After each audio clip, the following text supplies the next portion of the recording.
yet? I'm live. I didn't know I was alive until that showed me I was All right. Comments are on.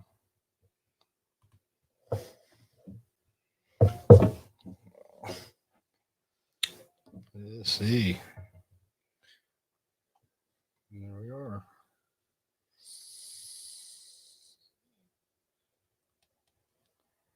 live. Oh, wow. Hi, Kierstain. Hello, Father. Oh, God. Okay, just making sure I have good audio. You get to monitor if anybody comes in. Do not want to monitor myself. Okay. I'll just. Oh, there's 2 people watching. Hi. 2 people. Yes, we hear you. I can hear myself all a little too clearly. It's like for the first time I can hear myself talk. You'll say something. For anybody that's joined us, if you're in the room, please let us know who's here. Give us a thumbs up in the chat.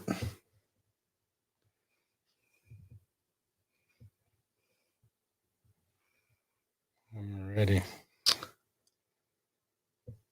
Mel and Nettie living free, zip codeless. How you doing tonight? Hello.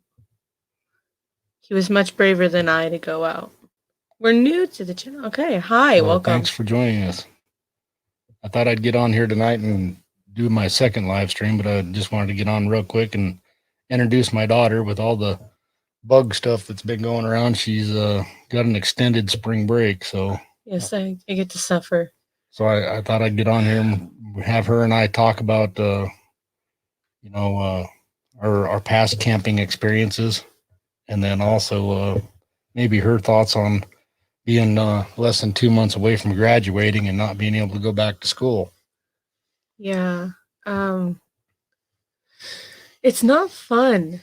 So it's like 2 months on Wednesday until I graduate, and I'm not having a good time so far.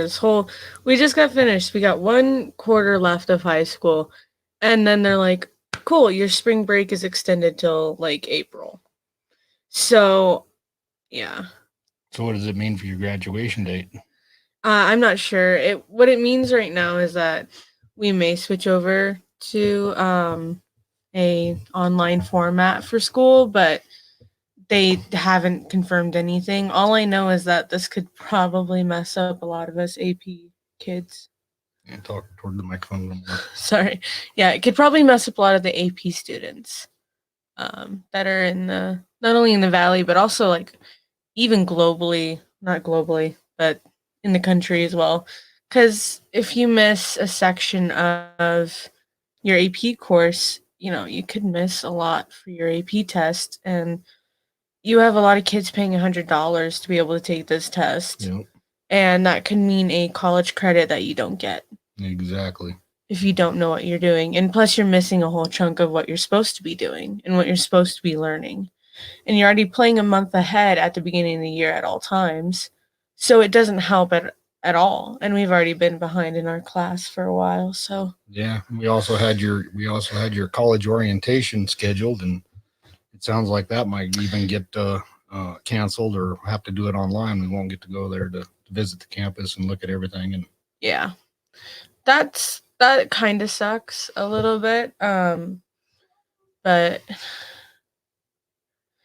everything's kind of being put on hold in the world. Everything's being told to just stop working, and I don't understand how the government thinks that can just be a functioning part. We're lucky we're in a society where we have opportunities to do things online. Yeah. Back in my day in school, we'd have been out of luck. Well, there's actually a lot of university students that are finding themselves out of luck, as a lot of them are told that they have to leave campus. Yeah, they have to pack all their stuff and leave campus. And even I'm hearing rumors they're here in Colorado anyway. Some of the universities where if that university is your only address, they might let you stay, but it sounds like you'd be kind of in quarantine and only allowed to go certain times of the day. Yeah, In and out.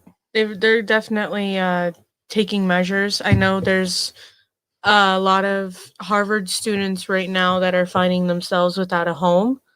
And it's crazy how much that could snowball for those students, especially those students that are coming in on grants and scholarships. And what that means for them is like if they aren't able to get access to their online classes, how are they going to be able to get their grades through the semester when a lot of those grants and scholarships are based off of grades? Exactly. So I just don't think the universities are doing enough to try and accommodate those factors within students, and especially within their own schools. I can understand that, yes, classes do need to stop, but you can also do strict rules of quarantine on your campus. And if the students have a place to go, they can leave and go to that place that they need to go, and they don't have to deal with it. Yeah. So, what are your thoughts about? We kind of, instead of selling our house last summer, like mom and I kind of had talked about doing, we decided to keep our sticks and bricks for another year to get you through high school, and so you can enjoy. You've had the opportunity to go to the same school system your whole entire career, or school career, or however you want to put it. But um, now that we decided to stick around here because you had a lot of activities for your senior year that you wanted to attend with all your current friends, and what activities have gotten canceled. So that's kind of the sucky part, is that the reason why I wanted to stay here, or even like the reason why a lot of us even want to stay in high school. Hi, New Horizons. Thanks for joining us. Hello. But the reason why I even wanted to stay in the school was for my choir program, and they've already canceled our CHASA large group festival in Rifle, and mostly those are our big concerts, our big events, and not a lot of kids get to go to the events. I'm lucky enough to be in the top choirs that are able to go to places like Colorado Springs, just like our female group Aria just went to the Colorado Music Educators Association conference in Colorado Springs in January, and we were supposed to be going to their jazz festival in Colorado Springs for CHASA in April, but the one that's in Rifle is on April 4th, and everything has been canceled through April 10th. Yep. And so I'm hoping we get to keep prom though. Prom is April 18th. Yeah, that's kind of on the next in line for the cutting block. That's the prom, and that kind of sucks to be your senior prom. Yeah, well, I've never gone to prom. Exactly. Well, you're waiting for your senior year. Yeah, I was excited to go. I was gonna go last year, but some stuff happened, and I wasn't able to go. But yeah, there's a lot of us losing a lot of stuff. I think the biggest thing is a lot of us have high school for the memories, like events like prom or prep rallies or whatever you want to, what those memories are. And a lot of us are losing those now because these are my last 2 months of high school ever. And I don't even get to spend the rest of this month in high school at all with my friends. Like, sure, doing the work sucks and doing homework sucks, and, trying to balance work, school, and social life is hard, but it's still fun to be able to see my friends every day. It kind of sucks that dad made you go get a job, huh? No, it doesn't. Part-time.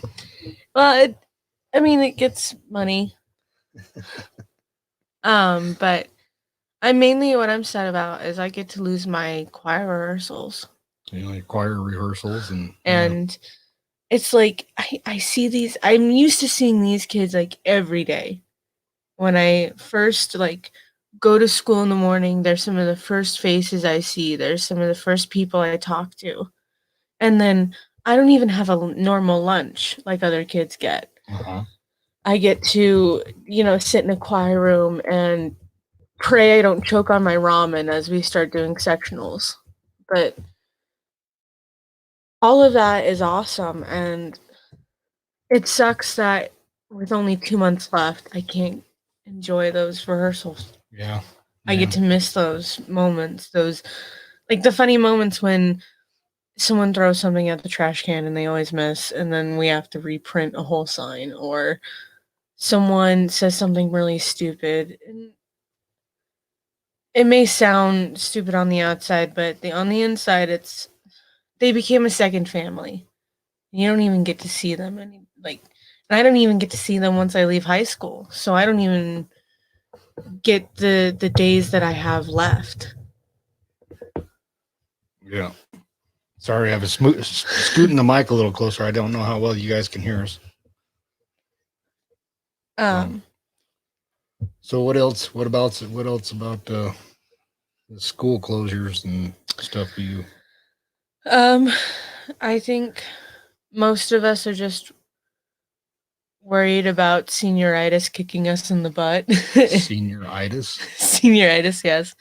Well, it's like we barely even want to get to school in the mornings to get to class and all that. You give us the opportunity to stay home all day and then be like, oh, do this while you're at it, online work. Yeah.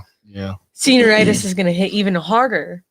Yeah, I know a lot of mornings when I come in from work and I have to give you a call on the phone to see if you are going to school that morning. I used to be really good. It's just senioritis. Yeah. I'm so sad. I hope we don't miss our senior ditch day, because I've been looking forward to senior ditch day. I don't know about that one. You may not know about that one, but I know about that one. No, I did enough ditching when I was a senior in high school. Well, anyway, so I guess we can talk a little bit about our camping history. Yeah. We'll start back when you were a little girl. So what's the first memories you have of us camping and stuff? Well, one of the first ones that popped to mind is the one where we rented a cabin and Caleb and I were going to the creek or the whole river system, and then we started to go by the dam area. And dam. Yeah, the big dam. The dam. The dam, yeah. Oh, I'm 18 now, I can say that. Oh no. Oh no, copyright will come for us. Okay. Not copyright. You don't remember taking the pop-up, back when you were a little tiny girl and taking the pop-up camper up in the mountains and all that? You don't remember any of that? I'm sure I remember it, and it's just getting lost with all the other memories. Here's the thing. I can remember stupid things. We started page 272 for Romeo and Juliet my sophomore year, but I can't remember memories of that kind of stuff. Oh. Sometimes for no reason. All I got is stupid, useless information stored in my head. Yeah. So, but I do remember a lot of the side-by-side adventures. Oh, taking out our old side-by-sides and four-wheelers. Yeah. I remember fishing. Yeah, our family trips into the woods where we'd have our picnics. Yeah. And my green four-wheeler, Andrea. Do you remember the time you fell off the orange four-wheeler when your brother was driving? I remember a couple of times Caleb and I fell. So. But yeah, there were a couple of times that Caleb and I ended up crashing some stuff. There's one time he was driving a four-wheeler. I was in the back bucket that was being pulled, and he turned too soon, and it was an uneven kind of slope, and I fell out of the bucket into stickers and go heads.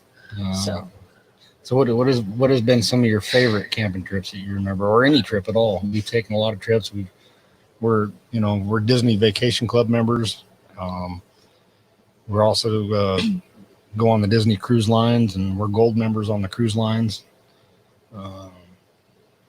We've gone to the parks. We've gone to Every Salt Lake, in Denver, and all over the place. What's your favorite place that we've been? some of the same, like some of my favorite places that we've been have been Epcot is one of my favorites. And then another one of my favorites would have to be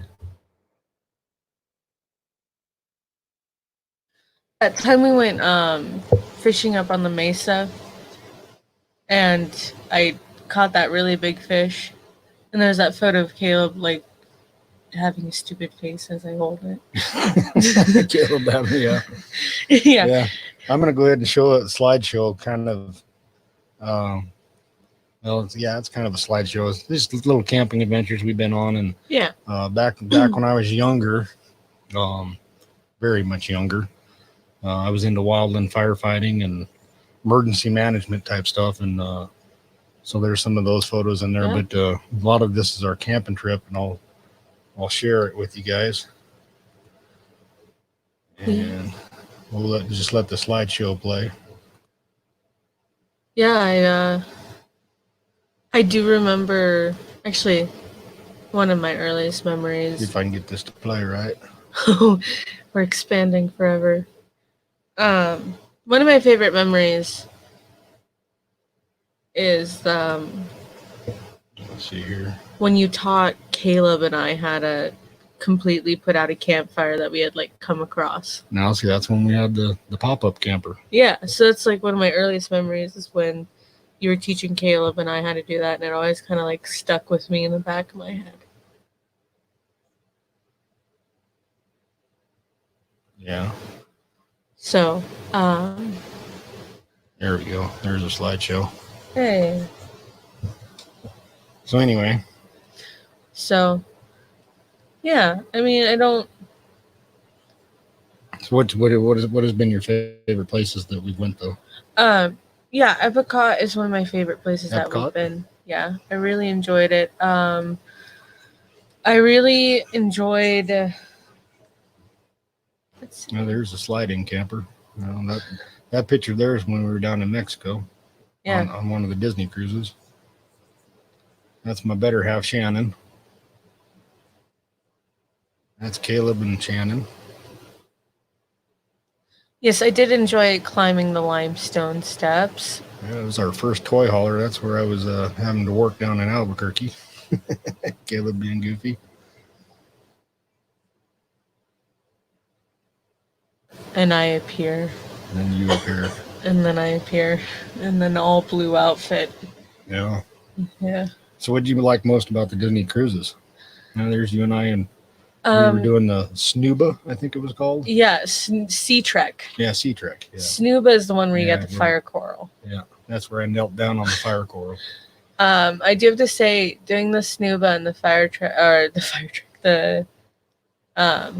doing all that was really fun. I really enjoyed those adventures. And there's you with the big fish of the Yes, day. that made your brother jealous. that story. Yes, because we kept grabbing the little sucker ones. Yeah, he kept catching all the sucker fish. And there's out Cocoa Beach. I enjoyed that one too. Cocoa Beach was one of my favorites too. That was the fifth wheel toy hauler we had. Oh yes, the cavern. And that was me down there in Roswell working. What's it like living in And Roswell? that one's up in Utah, up by Moab, where I was working up there. Oh, that was for one of your horse shows, where I set up at one of your horse shows. Oh yes, I did. I did horse showing for a hot moment in my life. Yeah, you and your mom showed horses.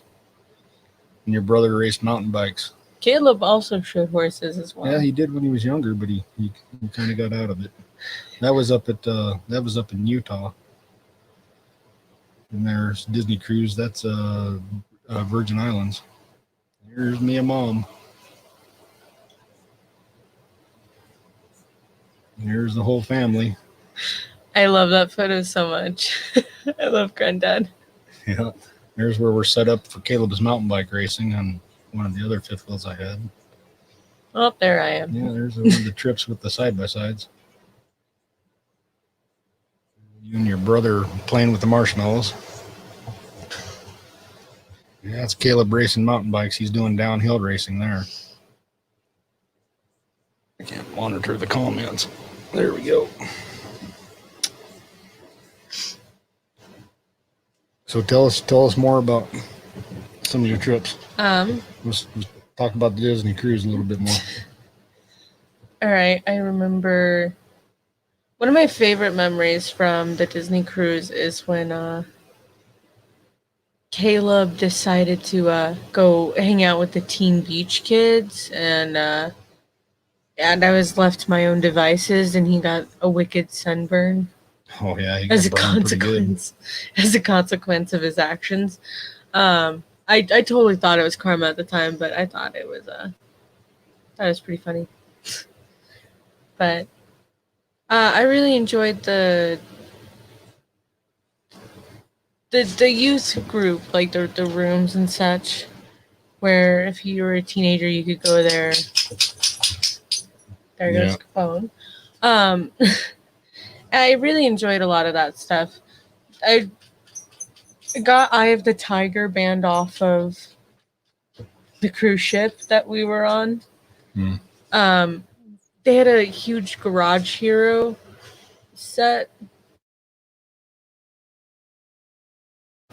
And with that Garage Hero set, or Garage Man, whichever one, you know the one I'm talking about, but I decided I was going to be lead vocals, and we kept playing Eye of the Tiger over and over again.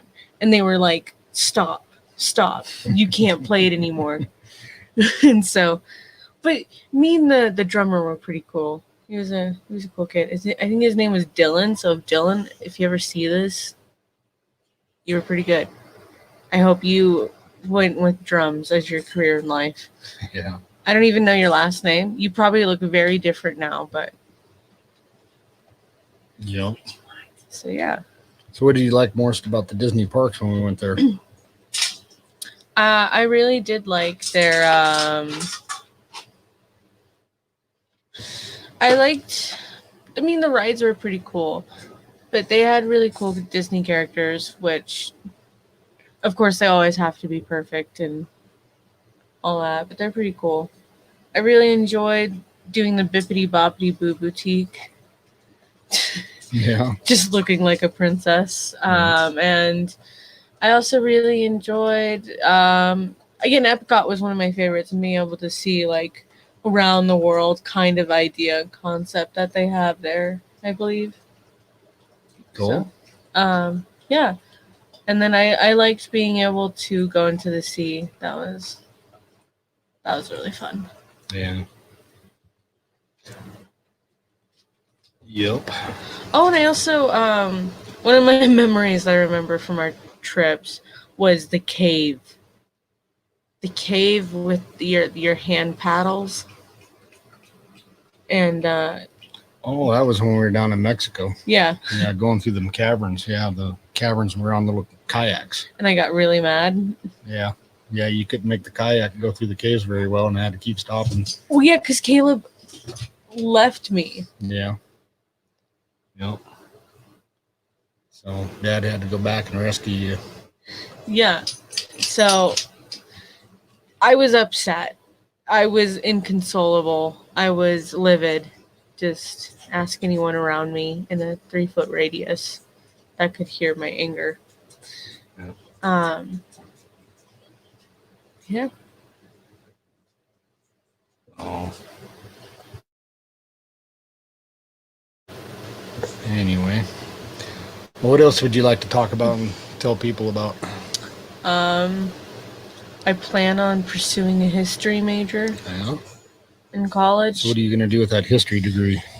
I'm not quite sure. There's a lot of options I could take. I could go into teaching probably, which I would be okay with, but I like jumping around in history. And I think maybe doing something maybe around. Roy and Becky's Travel said they love history. Oh, nice.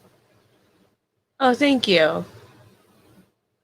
But yeah, it's a really fun thing for me to learn. Not a lot of people my age enjoy history classes, and I just particularly think that it's interesting to understand how complex societies have been able to form throughout the world, and exactly how we ended up where we are today. And are we able to learn from what has existed in the past? Yeah. I'm not really interested. I mean, somewhat, but as of the current moment, I'm interested in understanding and learning history before I go into like delving further to where I can make up theories as to what happened where, because there's a lot of things that go into it. There's like a lot of plague tracing, I don't know, topical at the current moment, like the first Justinian plague. That kind of researching kind of seems appealing to me as well. But being able to just go through history and understand it is an interesting concept to me. Yeah. Well, I'm still trying to get you to come on my podcast, Stories of Sacrifice, and help me interview these POW-MIA families. Yes, from World War II. I will have to do that. Yes, you will. With everyone on quarantine now, I guess school can't really get in the way much. So, yeah. But yeah,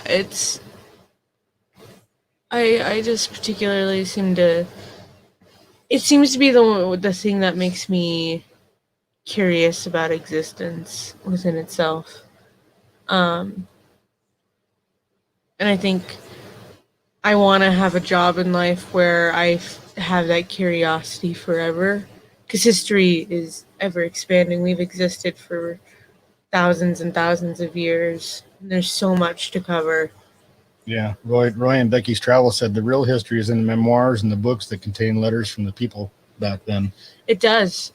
You're able to get a glimpse into what these people were thinking of at the time that this was actually happening. It's different being able to look in on the past as to be like Pompeii, where you're seeing these people frozen in time, but you're actually seeing their words.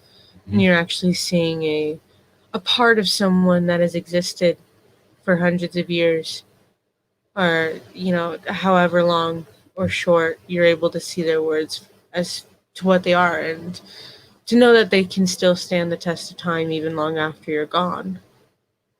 That's an interesting concept too. Yeah, and I've always been into the historical aspects of our family stuff too, and done all the research on our genealogy and taken our family history back, 10 generations, 12 generations in some cases, and we found where I think it was my ninth great grandfather. Yeah, our ninth great grandfather was went across the Delaware with General Washington and at Valley Forge and everything else. So yeah, we got a lot of history just in our family alone. Yeah, and just think there's 7 billion people. Yeah. There's so many bloodlines that interconnect and weave. Yeah, well, that's kind of why I had our family DNA done too. I had yours and mom's and mine and my mom's, and yeah, it's kind of interesting to kind of see how our DNA aspect took us back to like Ireland and England and different places. And of course, your mom, through some of her blood, is Cherokee, and confirmed all that with DNA. And yeah, it's really cool. Yeah, it's interesting to see where we come from and to see how our ancestors built the foundation to which where we're at the current moment. Yeah. And oh, there's barking. I don't know why Capone's barking, but he's barking. So anyway, now both dogs are barking, Capone and Kinsey.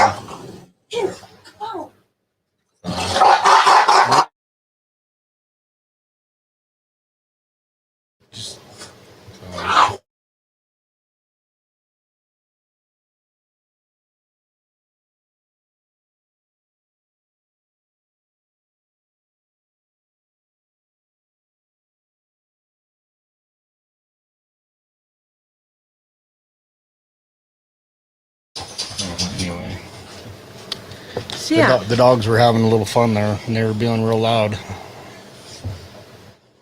getting after each other. My wife's got a little French bulldog, a little Frenchie, and I'll tell you, I don't know if I ever want another Frenchie around there. She's like a ornery little brat. yeah, they're interesting characters. Had to put everything on mute so it didn't blow everybody's ear out. So yeah, I definitely think it's interesting to understand where we come from, not only on a personal basis but on a worldwide basis. It's kind of comforting in a way to know that there are hundreds of people before us, hundreds of thousands of people before us that have existed in probably worse times than us. Well, definitely worse times than us. And it's to see how far we've progressed as a society, let alone in the last 100 years, fully coming to the point where we're at with technology as well. Yeah. So yeah, it's very interesting. Exactly. What else about history, about what you want to take in college?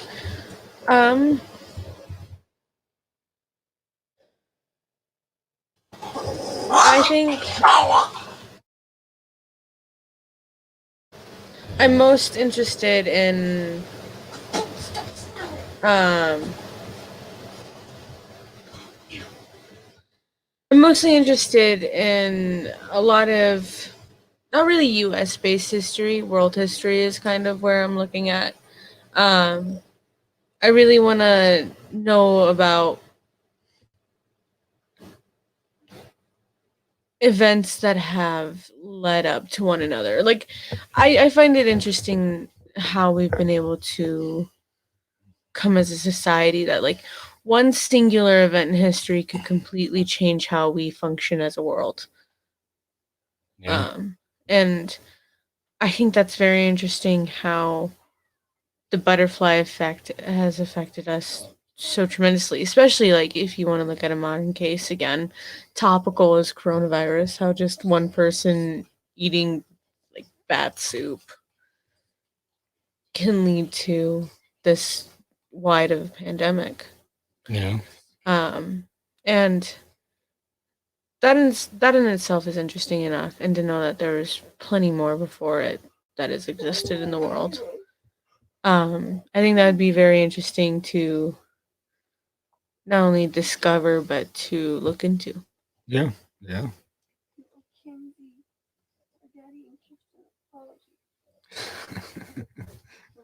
The dogs. My wife's telling her dog she owes Kierstain and I an apology for being loud. I had to put it on mute. Well, she won't apologize. No. So yeah. So what are your thoughts? You know, mom's plans on when we get you into college and get you going here. What are your thoughts about mom and I going on the road full time in the RV, doing a lot of traveling? I think that's going to be interesting. Although I've lived in my RV for many years for work and being away from home, so it's different. It's nothing new to me, but it kind of is to my wife in a sense. Yeah. I just think you guys are going to be able to see more than I will. Oh, no, you got to see a lot already. Well, yeah, I know I've been able to see a lot, but I mean, like, you guys are going to be able to go places. So, yeah. And I think that's going to be really fun. That was kind of the main reason why I want to start this YouTube channel up a little bit too, so you can still join along and still do some live streams with you while we're on the road and you're at school. And yeah. And then my wife and I are kind of planning on maybe looking at buying some land or buying an RV lot down in the Gulf Coast area there somewhere and having a home base. And that way we can be at our home base during Christmas and things like that, where we can fly you to the RV and stay with us for your vacations. Hopefully. Hopefully. Yeah, well, that's kind of the plan so far. Yeah, it's a good plan. I just know for me, I'll be in college. Yeah. I'll be carving out a piece of myself in this world or whatever inspirational. Exactly. You got to carve your own space in the world.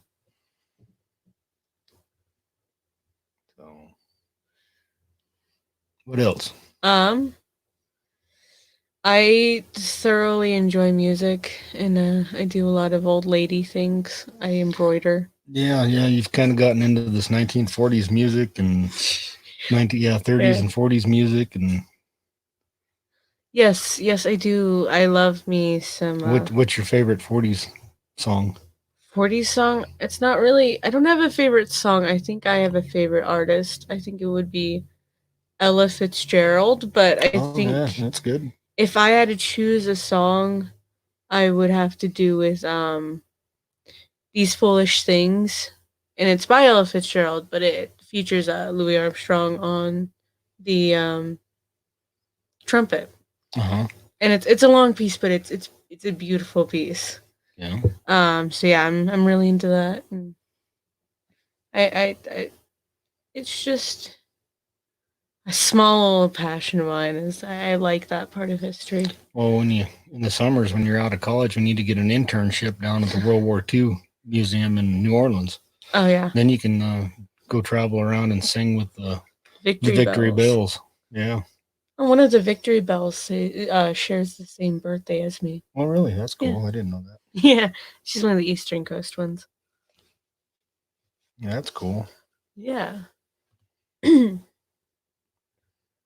So yeah, and I particularly like. No, you're saying the college that you're looking at has something with one of the museums there in Denver? Yeah. So I believe UC Denver works in partnership with the Museum of Nature and Science in Denver. And we visited that museum many times. Oh yeah, that museum is kind of like a childhood home for me. Yeah, we've taken you there. We were members there, even though we lived 4.5 hours away. We used to go there all the time, and well, that and the aquarium. Yeah, my favorite has always been the museum.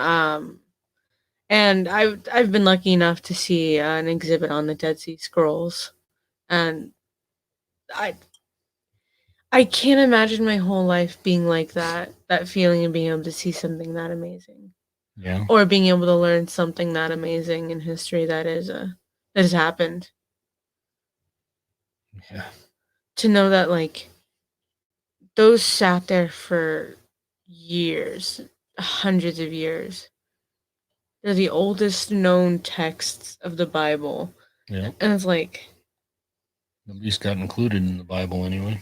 Well, yeah, it's one of the first written texts of the Bible that are known. And to know that it was some chance that they somehow survived.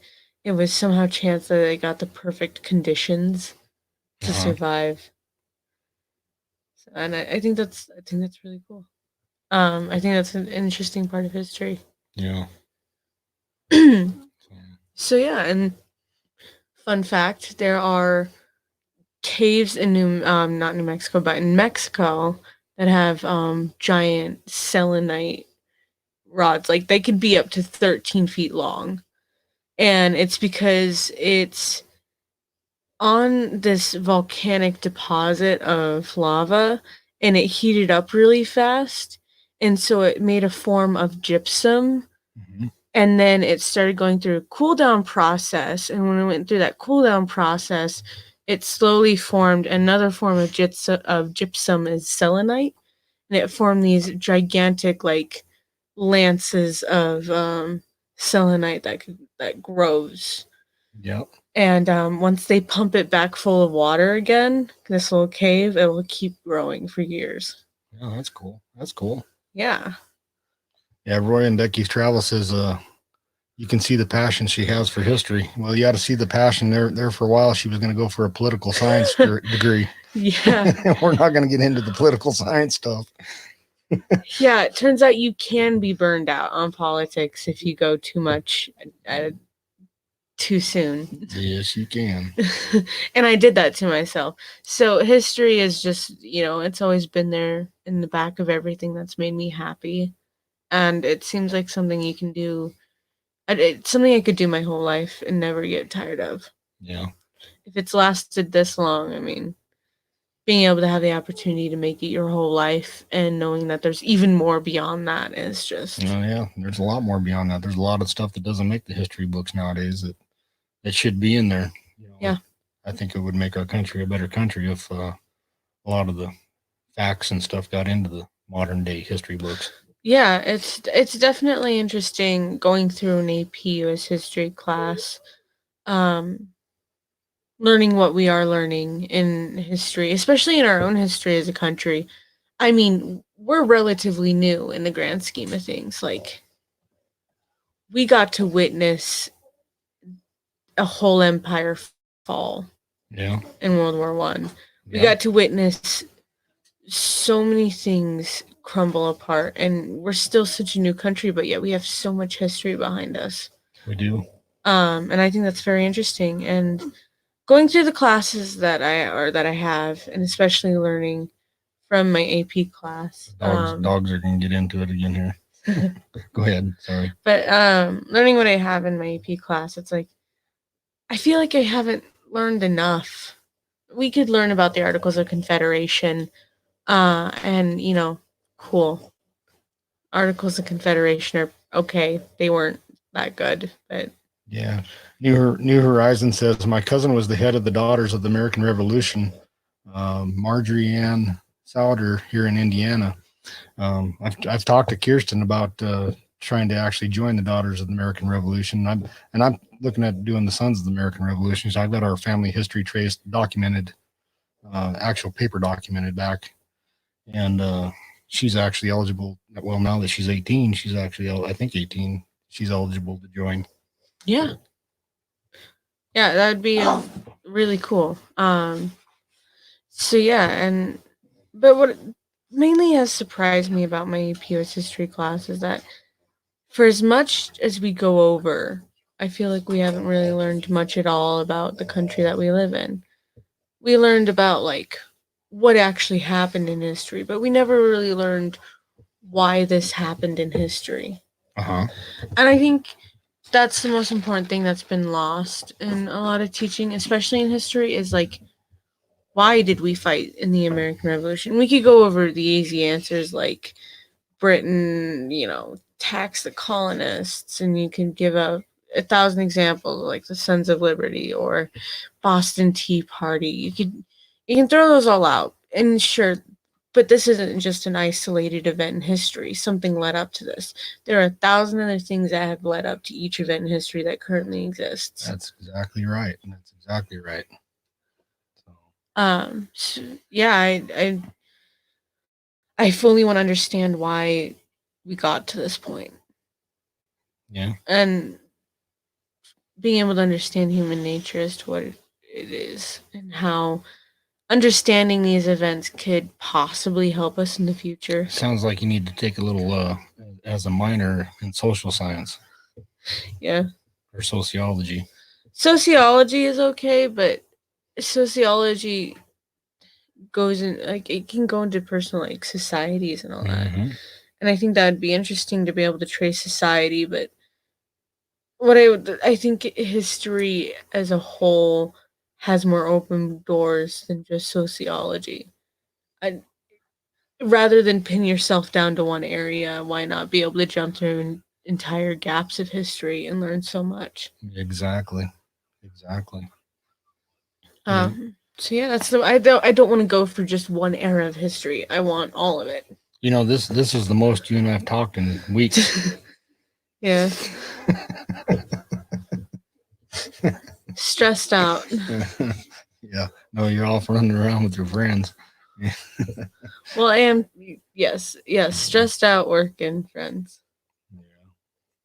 So, yeah, it's an interesting part. I definitely think sticking to one area of history is kind of killed me a little bit. Yeah. It's like, I think America's cool and all, but we're kind of not the coolest country to ever exist. Roy and Becky Strauss said says, I joined the Sons of the Confederacy. I'm not eligible for Sons of the Union. As soon as we get some things verified, I'm joining the Sons of the Revolution. Nice. And that's an interesting fact. There are families now that are eligible for both sides of it, the Union and the Confederacy side of it. Well, yeah, just like you are. Most of my family history is all Union, but from your mom's side of the family, it's all Confederacy. Yeah, and even some families were divided where one son would fight for the Union and one son would fight for the Confederacy, thus making you more eligible. They say you can't find a single Yankee in the family. Love it. Yeah. Yeah, your mom's history goes back to Texas and Georgia. And the Cherokee side was actually back into Georgia and northern part of Florida there. And just kind of an interesting story. Your mom's, I can't remember if it's fifth or sixth great grandfather. I'd have to look again. He was actually a scout for the Army way back before the Civil War. And when the Army was, the government decided to send the Cherokee Indians on the trip, what they now called the Trail of Tears, to Oklahoma. He had heard about it since he was working for the Army, and they allowed him actually to take his family and take them over to Oklahoma and so your mom's side of the family never did participate on the Trail of Tears, thank God. But yeah, he was a scout for the U.S. Army. Remember me telling you about all that? Yes, I do remember you. Believe it or not, I remember a lot of. Yeah, and I think he was, if I remember right, he was a brick mason, and he actually built. There's some houses in the South, and one of the things Mom and I plan on doing, I've got some of these. I'd have to go back and look to remember the names of these places, but he's got some of his work, the masonry work on these fireplaces and things like that in these houses is still there today. So Mom and I are going to actually go look at this stuff that our great grandfather actually built because it's still standing. Yep, it's going to be pretty cool. Yeah, it's again part of history. Yep. I mean, I think the most interesting and things in history I have to remind myself of is that these aren't just events that existed. These were actual people. Yeah. These were actual people that are like you and me that had a brother or a sister, a mom or dad, maybe didn't have anyone. And it's knowing that millions and billions of people before us each made some sort of impact on this earth. Exactly. As in whether or not we think we have an impact, but we're about to impact future generations beyond us. Yeah. Yeah. Everything we do every day impacts future generations way beyond us. Yeah. New Horizon says that's why I want to go full-time RVing to see more of this beautiful country and learn more of the history. And that's kind of what I want to do too. We're out here out west in Colorado. I grew up in Wyoming and Montana is where I grew up. And so I get to see a lot of the stuff about the Indian Wars and things like that. But I have a deep love for, the Eastern side, and the South. And I want to learn more about the Civil War history and just our country's history, starting from the East and how we moved west.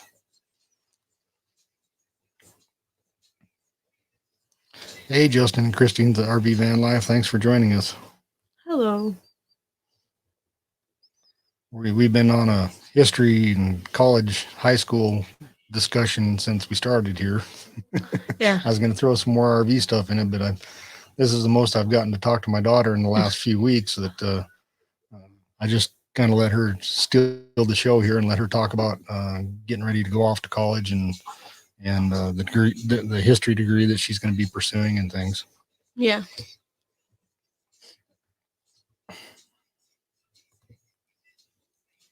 New Horizon says you have one smart daughter there. with a wonderful header on her shoulders. Oh, thank you. You should have seen her when she was young. Yeah, I had my rebellious teenager phase very early. Yeah, your rebellious teenager phase was when you were a toddler. Yeah, I was not a very kind toddler. You're the only kid that I ever knew that got kicked out of preschool. I think I'm the only kid that anyone knows that got kicked out of preschool. So I came. Your mom's over there shaking her head. I didn't ask to be born a revolutionary. Yeah.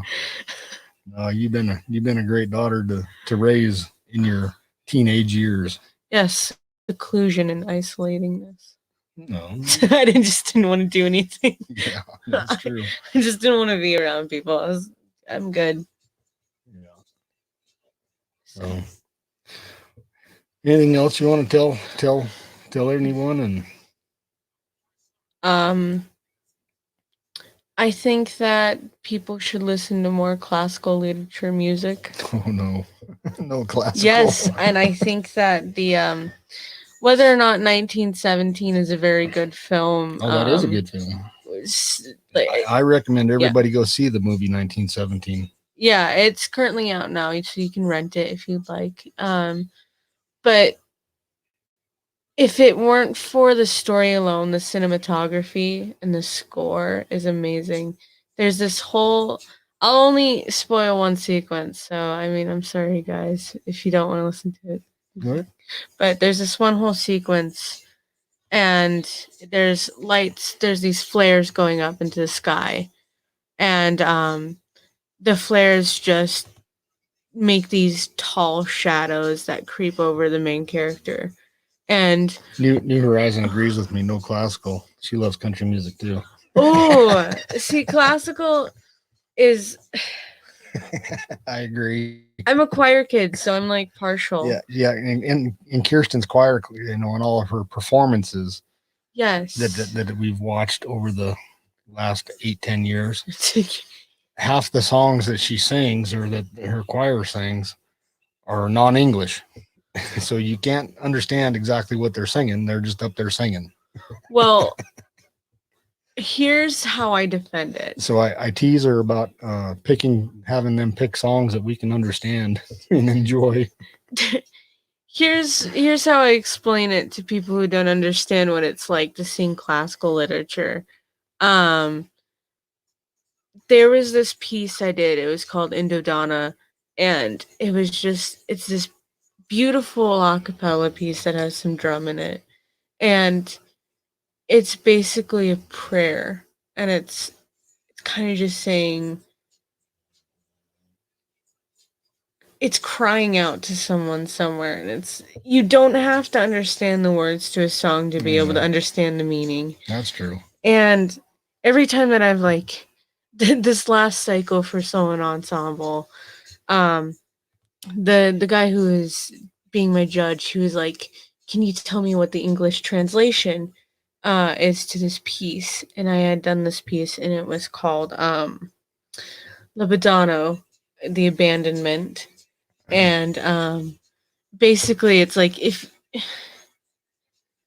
you can recite what your music means, you're able to put that feeling into it, and hopefully you're able to put that feeling into other people as well.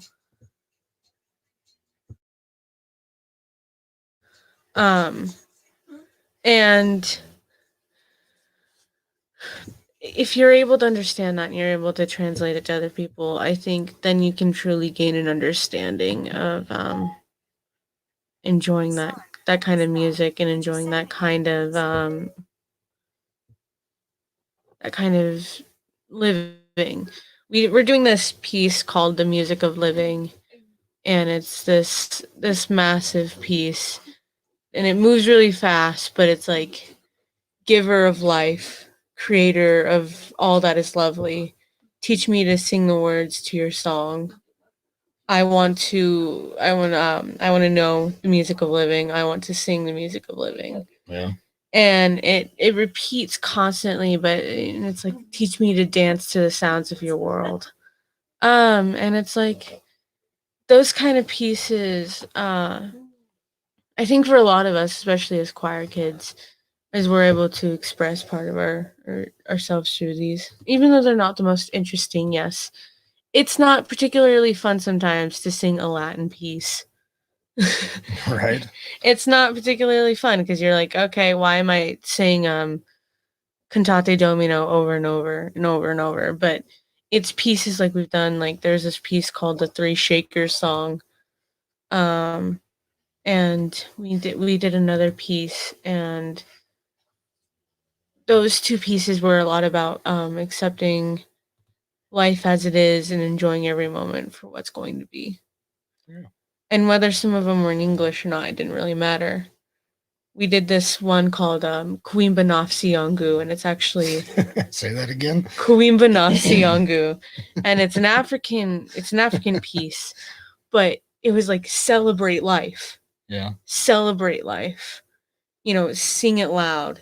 Celebrate life. And I think that's one thing that is really enjoyable about those pieces is that someone dared to make a piece like that. I had to go back and pull up a video of you guys when you were at what was the state deal that you went to? Colorado All-State. Yeah, Colorado All-State Honor Choir. Yeah. Yes, we got you were singing famous. You were singing in that auditorium deal. Yeah, you guys are actually on national news on that one. Yeah, we got really famous for singing this piece called Down in the River to Pray. And it's a tradition where you would go on top of the balconies in the hotel room and you would just start singing. The director was all the way at the bottom, but we didn't really follow the director. We just kind of went with what was right. And so there's about 100 of us girls singing Down in the River to Pray. And it's just echoing off the walls. Yeah, it was actually a real hollow sound. It was really cool. Yeah, it was a beautiful piece. You can find it on YouTube as well. There's is it on YouTube? Yeah, there's who's YouTube? I can look it up right now. Oh, it's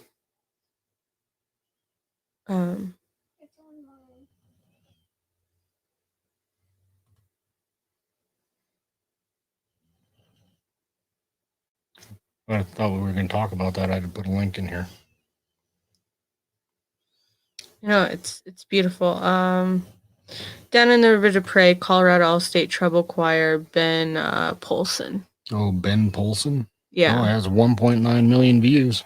Yeah, and that was a year ago. Yeah, it was almost exactly a year ago. Actually, over a year ago. By much. Yeah. February. Well, January, February, yeah. February 2nd. Yeah, what is it now? March 16th. So over a year. Not much over a year. Keep tapping things. Yeah. So yeah, it's if you guys ever go look that up, it truly is a piece of heaven for some. At least that's what I've been told. That's what everyone says down in the comments. Yeah. But, so you get off to college, you going to do any camping since you're going to be over there on the Front Range of Colorado up in that beautiful country and a lot of nice national parks and there's Rocky Mountain National Park. I love Rocky Mountain National Park. You're assuming I can afford to get into parks.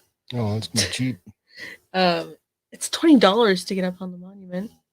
They're charging $20 to get on the Colorado National Monument now? Yeah. Wow. It's $20 for a pass. That's crazy. Yeah, so it's not getting cheap. But yeah, I don't know how much time I'll have for that kind of stuff, but I hope to make it. You got to make time for that stuff. Oh yeah, I fully love going out into the wilderness, and I plan to. I just don't quite know when. Yeah. So yeah.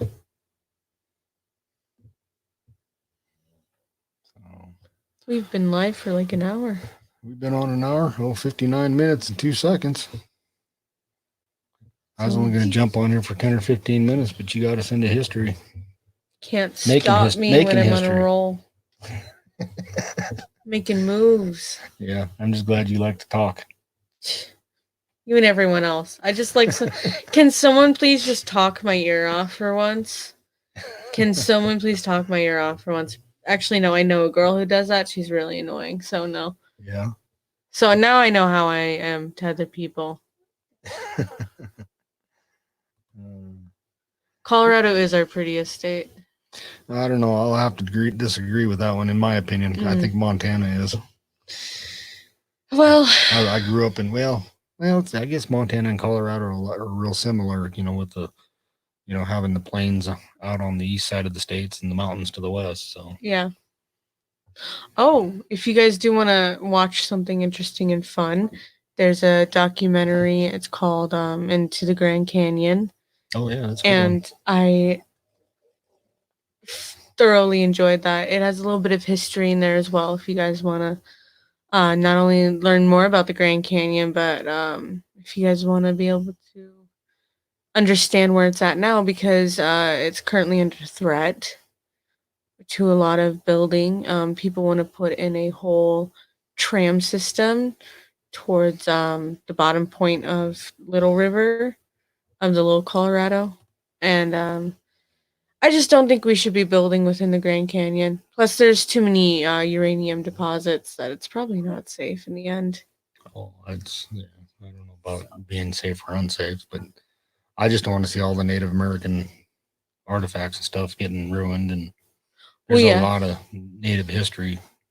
Yeah, there's also like Anasazi and others. If you want to get into that kind of history as well, there's another documentary called Damnation. Yeah, we had to watch that for your school, huh? Yeah, my river dynamics class. River dynamics class, yeah. But yeah, it's a really good one. It goes into history, and it was actually well put together. I'm not into this, this environmental movement, so not a ton into it, but I respect nature and respect the land and stuff like that. But that Damnation. That documentary, it was really good. It was actually well put together and it was very interesting, but it made its point very well. Yeah, it did in some regards. So I thoroughly enjoyed it, and I thought that was an interesting idea to explore. Yeah. Well, we've been live for an hour and 2 minutes now. Does anybody have any questions for us? Yeah. That we could answer real quick, or I guess we should have been doing that throughout the whole thing. But just like I said, I haven't got to listen to her talk to me for weeks and weeks and weeks.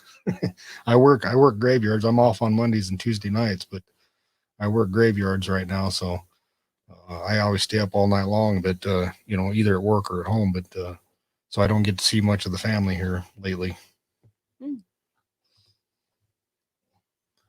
Justin and Christine's RV van life said, we initially started our channel thinking it would be for friends and family to possibly watch and keep up with us. And now it's morphed into a sort of a video diary that some people like to follow. And I'm one of your followers. Not opera, huh? They also said, how did you decide to start a channel? Well, originally the plan for this channel, I do POW, American Prisoner of War, Missing in Action research.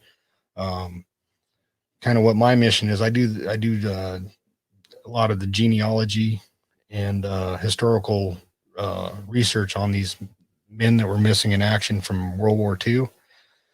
And kind of what I do is I do their genealogy research, and then I contact their current descendants, because many of these POW-MIAs are actually buried in our national cemeteries as unknown men. So their cross says, "Here lies a comrade in arms, known only but to God." Well, the United States Defense POW-MIA Accounting Agency now is going back and looking at these guys that are buried as unknown, and they're trying to find their families to provide DNA family reference samples. So if they get enough samples in place or whatever, they'll actually disinter the grave and actually make the identifications of these men using their family's DNA.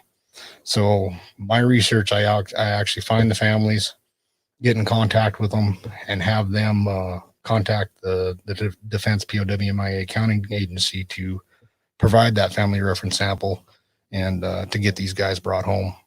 So that's kind of what I started this channel doing, because I was gonna start doing a lot of interviews instead of doing just the podcast that I've got, Stories of Sacrifice.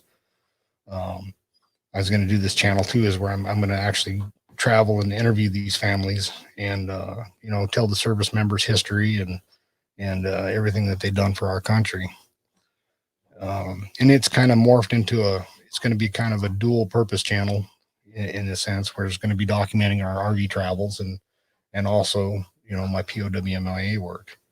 So, yeah, that's kind of how it got started.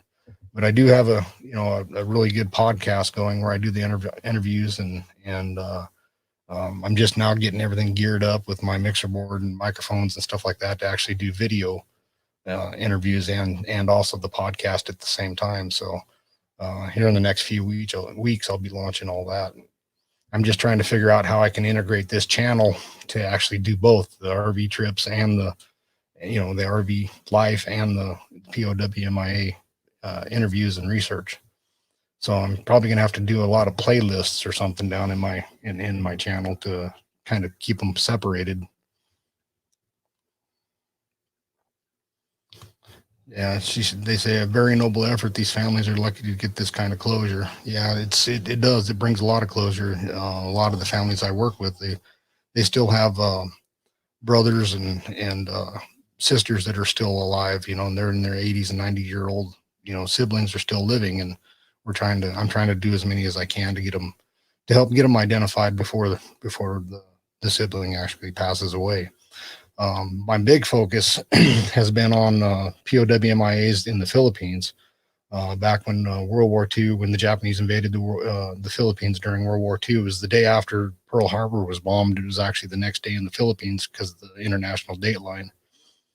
But it was about 6-8 hours after Pearl Harbor was bombed. The Japanese did invade the Philippines.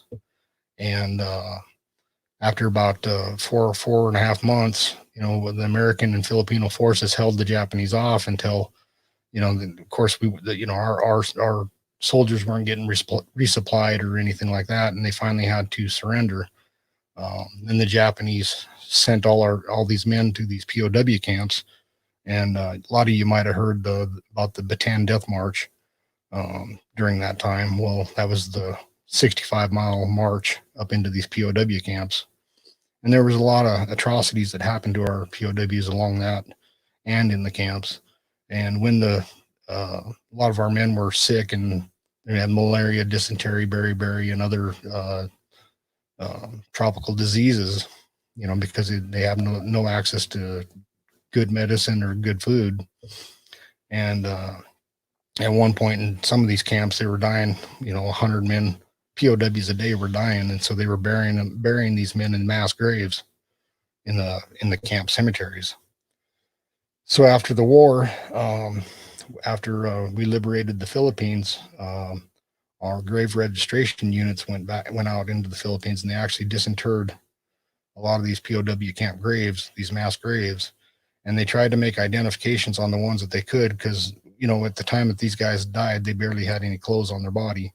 They didn't have any forms of identification or no dog tags or none of that. So they just tried to do anthropological analysis on all these bones and going back to, dental records from when these guys first enlisted. And so many of them weren't identified. They were just reburied at the Manila American Cemetery as unknown. So that's been my main focus is right now, just at POW Camp Cabanatuan. There was, I think there's still close to like 1,300 men that are still listed as missing in action, but they're actually buried as unknown. And those are the ones I've been focusing on over the last year. So in those cases where they had a mass grave, the federal government, their policy requires that in order to disinter an unknown grave, they have to have at least 60% family reference DNA samples on files for all the men that were originally buried in that one mass grave. So that's where I help support these families. Like, there might be a family looking to get his brother or uncle disinterred, but they can't do that until they have family reference samples from all these other POW families that were originally buried with them. So that's where my genealogy comes in, and actually research the grave and find all the family members, and then I call and make contact with these other families and try to convince them to provide their DNA as well too. And once the DPAA has 60% family reference samples on file, then they'll actually disinter the graves and make identification. So right now I've got I think it's right around 20 to 25 POWs that are actually, their remains are sitting in Hawaii at the DPAA lab, going under or in the identification process as we speak. So here in the next 6 to 8 months, we'll start hearing about, they'll start posting about these men that I researched that are actually been identified. So yeah, it's kind of a cool deal. I love doing it. What else you got there, youngin? Oh, I know what I'm gonna do. Yeah, I do have some stickers if anybody's interested too. My email is in my about me section. If you're interested in one, just shoot me an email and I'll respond to it. But yeah, I got this is for my POW stuff, and I will be happy to send some of these out. I can't get it small enough. There we go. So anyway, but yeah, if you're interested, just listen to my podcast. I'll put it up there for everybody to, if you want to listen to it. So, and it's actual family interviews with these POW-MIAs. So, well, anyway, we've been on for an hour and 11 minutes. I guess we better jump off here, and I think I'm gonna go to bed. Well, I'm gonna watch some of my YouTubers. All these people that are talking to us. I got videos to catch up on. I got sleep. I only get to watch them 2 days a week, so I do a lot of binge watching. And there's a lot of times at work too. When I'm working, I'll have my earphones in, and I'll listen to the videos and stuff, and it gives everybody their time too. I'm just gonna catch up on some Z's. Yeah. So, well, thank you. Thanks for joining us, everybody. I really, really appreciate it. And next time we'll try to be more interactive with the chat here. Yeah. It's I just happen to go off sometimes. Yeah. Next time I'm gonna give your mom my iPad and let her chat. Yeah. Let her chat with everybody while we're doing the videos. Well, I need to get your mom on here too at some point. She's giving me the thumbs down on it. Hoorah. Oh, shoot, that's funny. No, she'll be on here. She's got some stuff to talk about too. She's my Disney freak. She had to keep telling her she needs to get a job as a Disney travel agent, because I'll tell you, she knows her stuff when it comes to the parks and to the cruises. So, or at least Disney World and Disney Cruise Line. Yeah. So, again, thanks everybody. I really appreciate it, and it was kind of nice that I got to spend some time here talking with my daughter and kind of sharing it with y'all. We don't get to talk too often, so it's been great. So you have a good night, and thank you so much. Look forward to talking to y'all again. And like I said, I'm going to binge watch most of your videos. So we'll talk to you later. See you later. Bye.